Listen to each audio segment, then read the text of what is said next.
अब हमने एक चीज़ पढ़ी थी कि प्राइस के चेंज होने की वजह से क्वांटिटी चेंज होती है। ठीक है, प्राइस के चेंज होने की वजह से क्या हो जाता है, क्वांटिटी चेंज हो जाती है। जनरली लॉ ऑफ डिमांड में क्या होता है, प्राइसेस के कम होने से क्वांटिटी इंक्रीज हो जाती है, प्राइसेस के ज़्यादा होने से क्वांटिटी डिक्रीज हो जाती है। ये क्या है हमारा, ये है हमारा लॉ ऑफ डिमांड। लेकिन इसके साथ साथ हमने एक चीज़ पढ़ी थी, लॉ ऑफ डिमांड के रीजंस। लॉ ऑफ डिमांड के रीजंस में क्या पढ़ा था कि प्राइसेस हम जब चेंज करते हैं और उसकी वजह से क्वांटिटी चेंज हो जाए तो इसको हम क्या बोलते हैं, प्राइस इफेक्ट। यानी कि चेंज किस वजह से आया क्वांटिटी में, प्राइस की वजह से, इसलिए हमने इसको क्या बोला, प्राइस इफेक्ट। और प्राइस इफेक्ट जो होता है वो किन चीज़ों से मिलके बनता है, substitution effect plus income effect. इन दोनों को हम समझ चुके हैं। ठीक है, तो यानी कि लॉ ऑफ डिमांड का रीज़न क्या है, प्राइस इफेक्ट। और प्राइस इफेक्ट किस वजह से होता है, सब्स्टिट्यूशन इफेक्ट और इनकम इफेक्ट की वजह से। अब हमें क्या करना है, देखिए यहाँ पे हमने क्या पढ़ा कि प्राइस के चेंज होने की वजह से एक्स की क्वांटिटी चेंज हुई, तो यानी यहाँ पे क्या हो रहा है, प्राइस इफेक्ट आ रहा है। लेकिन ये जो चेंज हुई क्वांटिटी, इसमें दो चीज़ें हुई होंगी, कौन कौन सी, हमने अभी बोला सब्स्टिट्यूशन इफेक्ट और इनकम इफेक्ट। अब हम इस प्राइस इफेक्ट में से, ये जो हमने देखा प्राइस की वजह से जो चेंज आया, इसमें से हम क्या निकालेंगे, सब्स्टिट्यूशन इफेक्ट को अलग करेंगे और इनकम इफेक्ट को अलग करेंगे with the help of graph, with the help of diagram. कैसे, अब क्या करना है हमें, decomposition of price effect into substitution effect and income effect. हमें क्या करना है कि प्राइस इफेक्ट में जो दो इफेक्ट होते हैं, सब्स्टिट्यूशन इफेक्ट और इनकम इफेक्ट, उन दोनों को हम अलग अलग करके दिखाएंगे कि ये हो कैसे रहा है। ठीक है, तो इसे बताने के लिए दो अप्रोच है हमारे पास। कितनी अप्रोच हैं, दो अप्रोच। कौन कौन सी, एक है हमारे पास हिक्सियन अप्रोच, ठीक है, और दूसरी है हमारे पास स्लट्सकी अप्रोच। ठीक है, दो इकोनॉमिस्ट हुए, एक हुए हिक्स और दूसरे हैं स्लट्सकी। दोनों ने अलग अलग तरीके से हमें बताया है कि प्राइस इफेक्ट में से हम कैसे सब्स्टिट्यूशन इफेक्ट को अलग करें और कैसे इनकम इफेक्ट को अलग करके दिखाएं। ठीक है, तो सबसे पहले इसे समझने के लिए हम एक एग्जाम्पल समझेंगे। ठीक है, और उस एग्जाम्पल को समझने से पहले एक चीज़ समझते हैं कि जो इनकम होती है वो कैसी होती है, दो तरीके की होती है। सबसे पहले है मनी इनकम और दूसरी है रियल इनकम, या इसको हम क्या कहते हैं, परचेजिंग पावर। अब मनी इनकम का क्या मतलब होता है, मनी इनकम का मतलब होता है जो अभी तक हम सारा समझ रहे थे, यानी अगर इंडिविजुअल के पास 100 रुपये की इनकम है तो वो क्या हो गया, मनी इनकम। और इस इनकम से कितनी क्वांटिटी खरीदी जा सकती है उसको हम क्या कहते हैं, रियल इनकम या फिर परचेजिंग पावर। यानी कि अगर 100 रुपये इनकम है और एक्स का प्राइस 5 रुपये है तो 100 डिवाइडेड बाय 5 कितना आ गया, 20 यूनिट्स। यानी कि अगर हमारी इनकम 100 रुपये है तो वो क्या हो गई, मनी इनकम। लेकिन उससे कितना सामान खरीद सकते हैं वो क्या है, 20 यूनिट्स। वो क्या है, परचेजिंग पावर या रियल इनकम। अब देखिए, अगर प्राइसेस चेंज होते हैं, अगर प्राइस में क्या होगा, चेंज होगा, तो क्या हमारी मनी इनकम चेंज होगी, नहीं होगी। जितने पैसे हैं हमारे पास उतने ही रहेंगे। लेकिन प्राइस के चेंज होने की वजह से हमारी जो परचेजिंग पावर है या रियल इनकम है वो चेंज हो जाती है। कैसे, अगर इनकम मान लेते हैं वही है 100 रुपये, ठीक है, और प्राइस चेंज हो जाए, प्राइस कितना हो जाए, 4 रुपये हो जाए, तो अब परचेजिंग पावर क्या हो जाएगी, 100 डिवाइडेड बाय 4 यानी कि 25 यूनिट्स।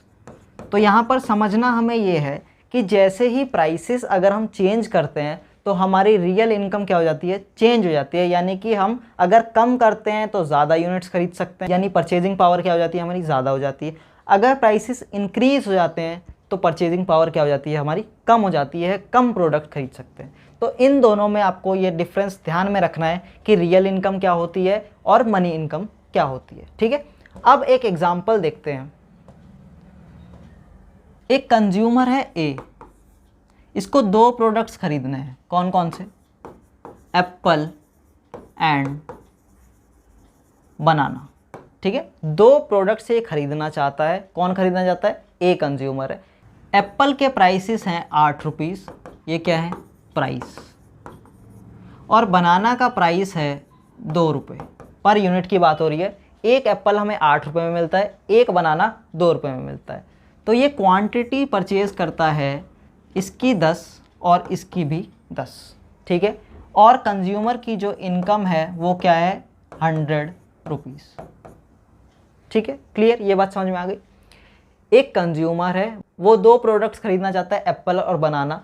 प्राइस एप्पल का 8 रुपीज़, बनाना का 2 रुपीज़, इनकम 100 रुपये है। तो इस 100 रुपये में वो 10 क्वांटिटी एप्पल की खरीद सकता है और 2 क्वांटिटी बनाना की खरीद सकता है। कैसे? इसकी हम इक्वेशन बनाना चाहें तो कैसे बनेगी? px into x plus py into y is equal to m। तो यहाँ पर x क्या है? x हमारा है एप्पल, y क्या है? बनाना। तो px क्या है? 8 रुपीज़, py क्या है? 2 रुपीज़। क्वांटिटी क्या है? x की 10, क्वांटिटी क्या है? y की 10। तो इसको हम क्या करेंगे? रिप्लेस कर देंगे इसमें। ठीक है, तो px है 8 इंटू एक्स की क्वांटिटी है 10 प्लस py है 2 रुपीज़ इंटू वाई की क्वांटिटी है 10। इनकम कितनी है? 100। सॉल्व करके देख लीजिए कितना आ रहा है, सेम आ रहा है। 10 इंटू 8 कितना हो गया? 80 rupees plus 2 into 10 20, 80 plus 20 100 rupees हो गया। यानी 100 रुपीज़ में हमने इस प्राइसेस पर इतनी यूनिट्स को कंज्यूम कर लिया है और हमारा सारा का सारा पैसा खर्चा हो गया है। क्लियर? ये बात समझ में आ गई। अब ये जितनी भी कैलकुलेशन थी ना, कंज्यूमर अपने घर से करके गया था, इतनी रुपीज़ की ये सब चीज़ें मिल रही हैं मार्केट में और 100 रुपये में मैं इतनी क्वांटिटीज़ को ख़रीद सकता हूँ। अब क्या हुआ, जैसे ही वो मार्केट पहुँचा तो दुकानदार ने बोला कि जो एप्पल के प्राइसेस हैं वो मैं आज के लिए 4 रुपये के कर दे रहा हूँ। ठीक है, आपके लिए मैंने क्या किया कि जो एप्पल के प्राइसेस हैं वो 4 रुपये कर दिए हैं, यानी कि मैंने प्राइसेस को डिक्रीज़ कर दिया है। डिक्रीज़ कैसे कर दिया है?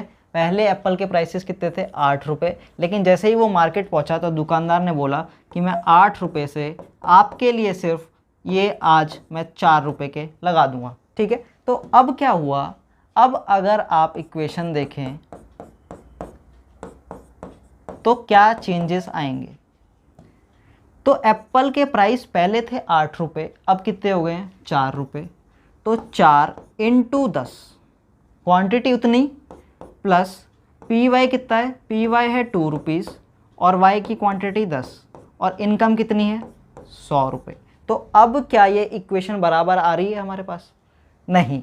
यानी कि अगर वो प्राइस कम होने के बाद भी उतनी ही क्वांटिटी खरीदेगा तो उसका पूरा खर्चा नहीं होगा। देखिए यहाँ पर ये कितना हो गया? 40 रुपीज़, ये कितना हो गया? 20 रुपीज़, यानी ये मिला के कितना हो गया? 60 रुपीज़।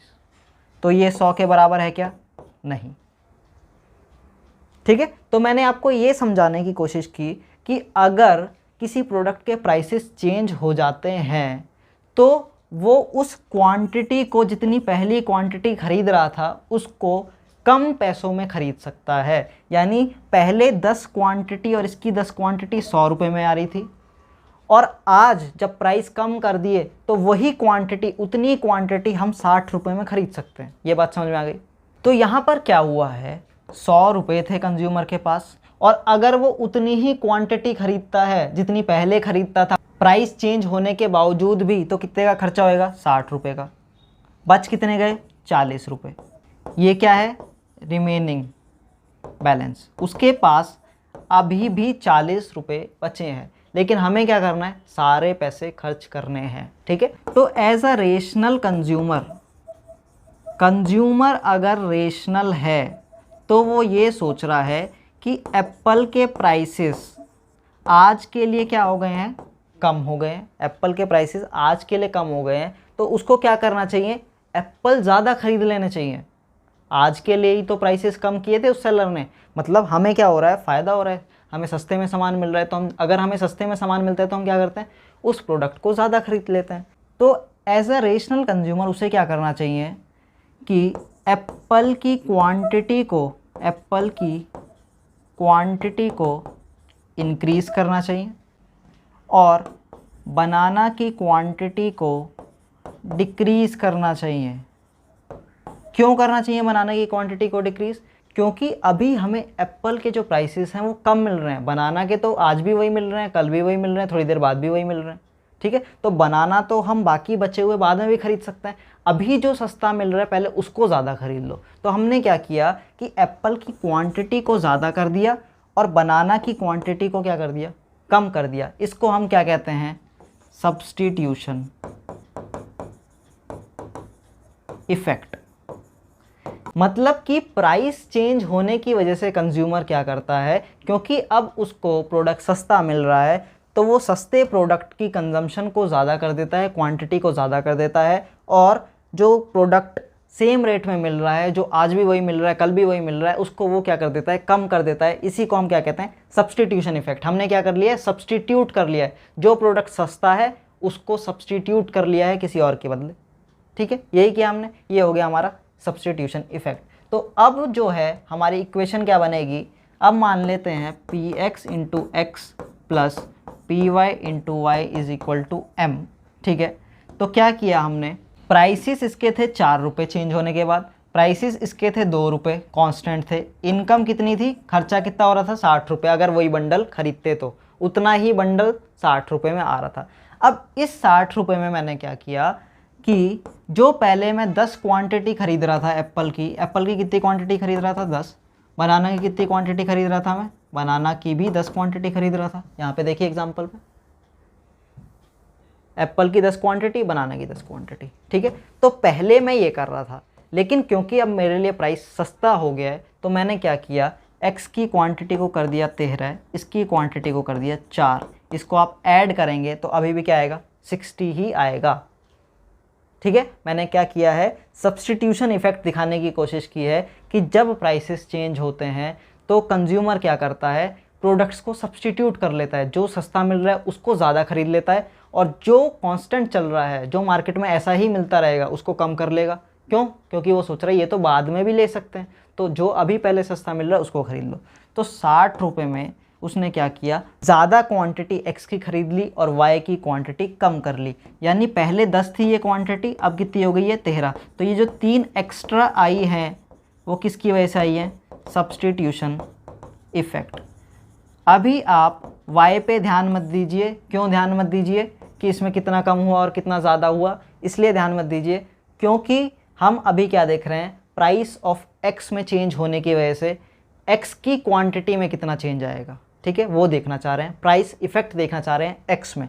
तो हमने क्या बोला कि पहले जो हम 10 क्वांटिटी खरीद रहे थे 60 रुपये में, अब हमने क्या किया है, सब्स्टिट्यूशन इफेक्ट की वजह से उसको क्या कर दिया है, 13 कर दिया है। तो 3 जो एक्स्ट्रा क्वांटिटी आई हैं वो आई हैं सब्स्टिट्यूशन इफेक्ट की वजह से। हम क्या बोलते हैं, लॉ ऑफ डिमांड क्या बोलता है, प्राइस डिक्रीज़ होने की वजह से क्वांटिटी इंक्रीज़ होनी चाहिए। तो वही किया है हमने, प्राइस के डिक्रीज़ होने की वजह से हमने क्वांटिटी को इंक्रीज़ कर दिया है, ठीक है, क्लियर।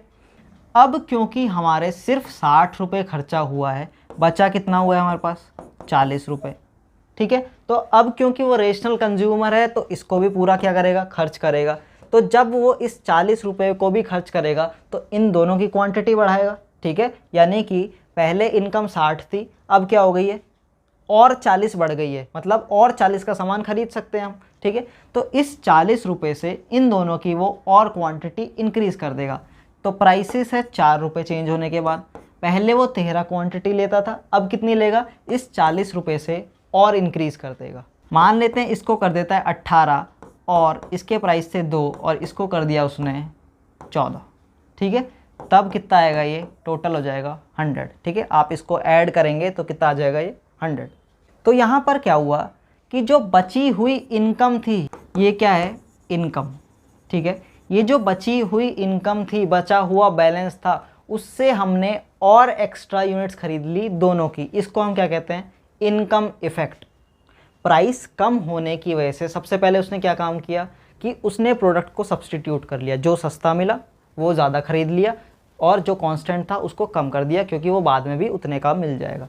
और उसके साथ साथ क्या हुआ, क्योंकि प्राइस कम हुआ तो हमारी जो रियल इनकम है वो क्या हो गई, इंक्रीज़ हो गई। रियल इनकम इंक्रीज़ हो गई, प्राइस कम करने की वजह से हमारी जो रियल इनकम है क्या हो गई, वो इंक्रीज़ हो गई। अब हम ज़्यादा प्रोडक्ट खरीद सकते हैं, क्यों, क्योंकि हमारे पास 40 रुपये और बच गए हैं। ठीक है, तो जब 40 रुपये हमारे पास जो बचे उसमें से हमने क्या किया, और क्वांटिटी को खरीद लिया दोनों की। तो यानी कि इसको हम क्या कहते हैं, इनकम इफ़ेक्ट। मतलब जो रिमेनिंग इनकम है उससे हमने अगर प्रोडक्ट्स को ख़रीदा तो उसको हमने कहा इनकम इफ़ेक्ट। ठीक है, दोनों इफेक्ट निकाल लिए हमने, क्या किया, एग्जांपल से सब्स्टिट्यूशन इफेक्ट भी निकाल लिया और इनकम इफेक्ट भी निकाल लिया। तो पहले 13 क्वांटिटी हुई थी, यहाँ पे देखिए 13 क्वांटिटी, अब कितनी हो गई हैं, 18, यानी 5 का इंक्रीज़ हो गया है। और ये 5 का इंक्रीज़ किसकी वजह से आया है, इनकम इफेक्ट की वजह से आया है। क्लियर। इस एग्जाम्पल की हेल्प से हम ईजिली समझ सकते हैं सब्स्टिट्यूशन इफेक्ट और इनकम इफेक्ट। ठीक है, अब अगर आप ध्यान दें तो क्या हुआ यहाँ पर, substitution effect plus income effect is equal to price effect. सही बात है, यही समझ रहे हैं अभी तक हम। सब्स्टिट्यूशन इफेक्ट की वजह से कितनी क्वांटिटी बढ़ी, 3। इनकम इफेक्ट की वजह से कितनी क्वांटिटी बढ़ी, 5। तो प्राइस इफेक्ट कितना हो गया, 8 का।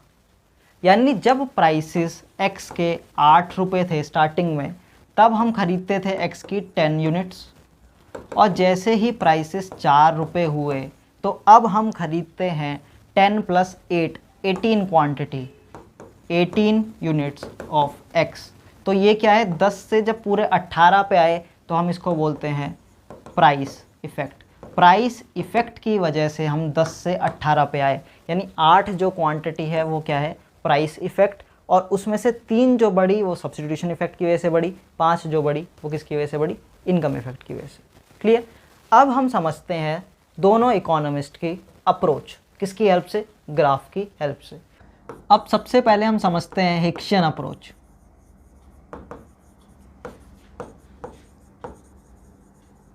यानी कि कैसे हिक्स ने प्राइस इफेक्ट में से सब्स्टिट्यूशन इफेक्ट और इनकम इफेक्ट को अलग किया। ये किसकी हेल्प से देखेंगे हम, डायग्राम की हेल्प से देखते हैं।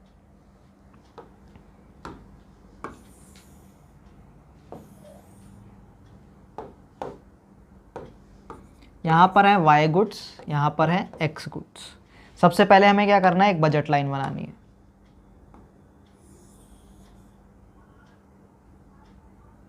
ये है एक बजट लाइन बी एल, और इस पे क्या बनाना है हमें, एक आईसी कर्व।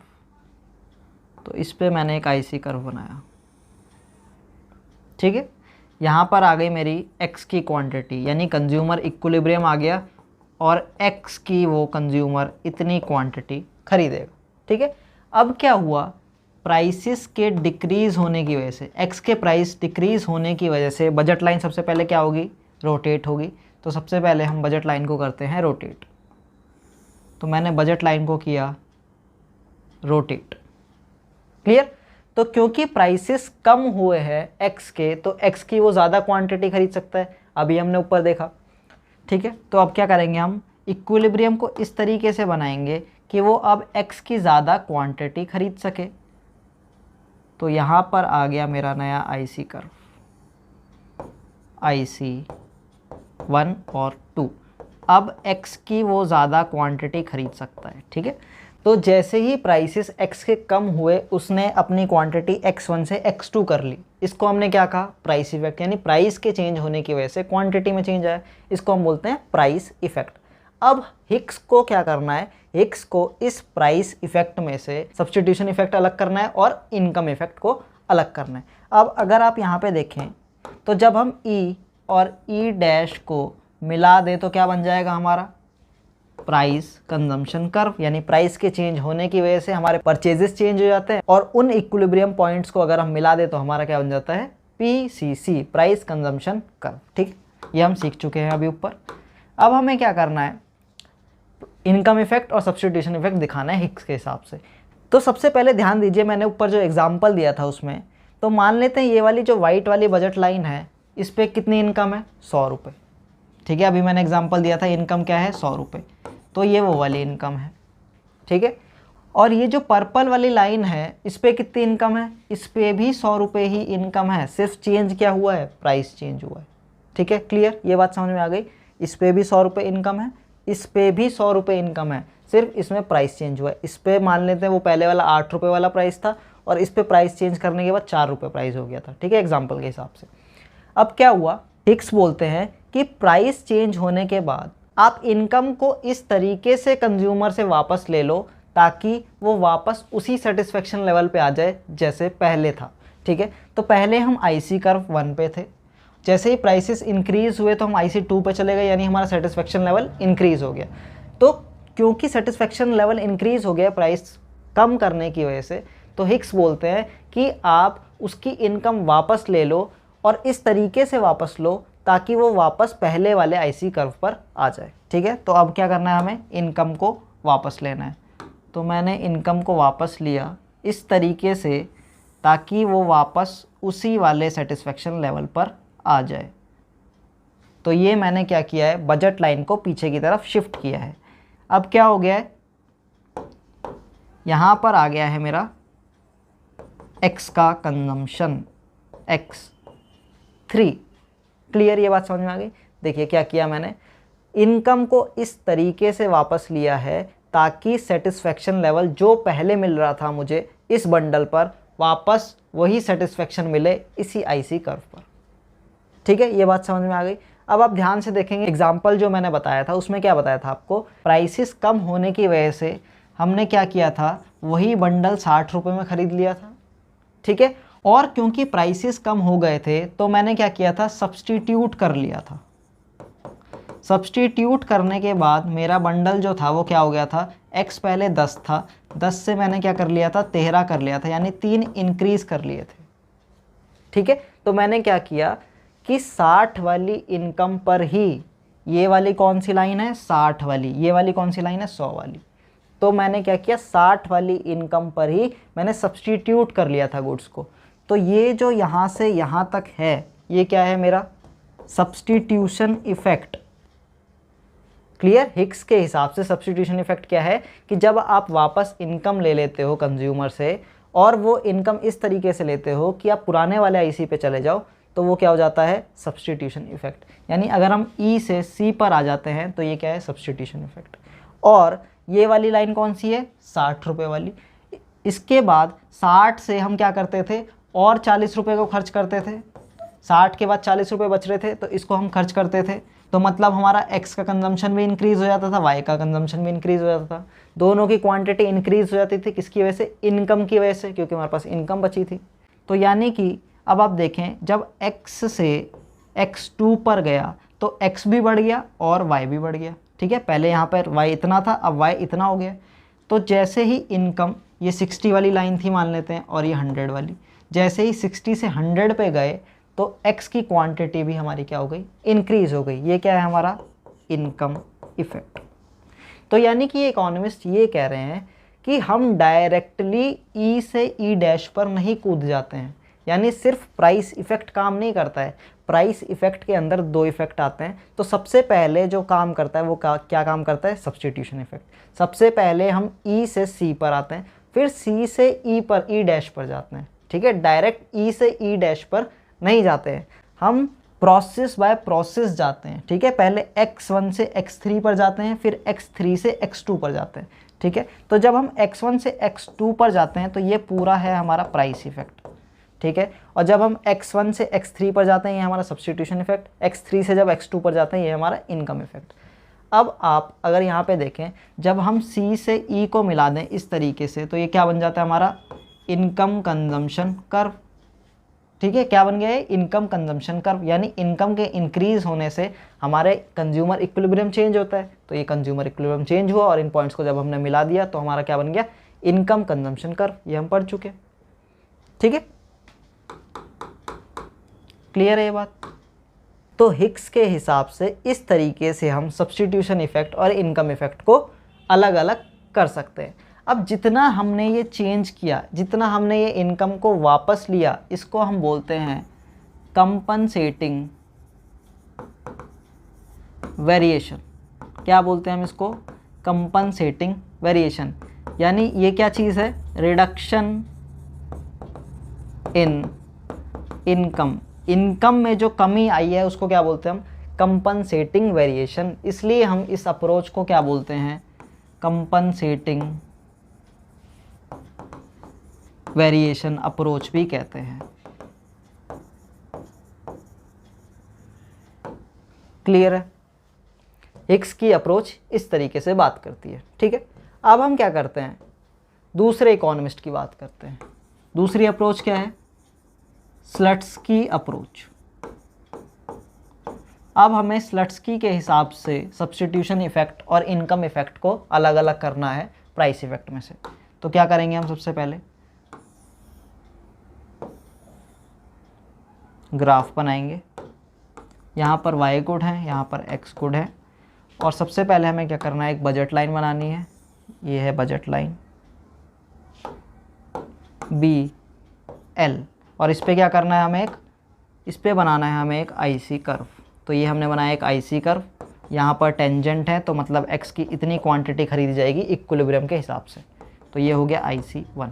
अब क्या किया, PX के प्राइसेस को डिक्रीज़ करना है, और डिक्रीज़ करते ही हमारी बजट लाइन क्या हो जाएगी, रोटेट हो जाएगी, और रोटेट होकर मान लेते हैं बजट लाइन हमारी हो गई ये। ठीक है, यानी अब बजट लाइन क्या हो गई हमारी, BL डैश। क्लियर? यानी ये वो वाली बजट लाइन है जिस पे 8 रुपये प्राइस है और 100 रुपये इनकम है। ये वो वाली बजट लाइन है जिस पे 4 रुपये प्राइस है और 100 रुपये ही इनकम है। इनकम सेम है, सिर्फ प्राइस चेंज हुआ है। ठीक है, तो प्राइस चेंज होने की वजह से स्लोप चेंज होते हैं। तो अब क्या करना है हमें, क्योंकि प्राइस चेंज हुआ है तो x की ज़्यादा क्वांटिटी खरीद सकते हैं। तो अब हम क्या करेंगे, x की ज़्यादा क्वांटिटी खरीदने के लिए इस तरीके से IC बनाएंगे ताकि हमें x की ज़्यादा क्वांटिटी मिले। तो ये बनाया मैंने IC कर्व, और यहाँ पर आ गया x2, ये है IC2, ये है हमारा E डैश, ये है हमारा E।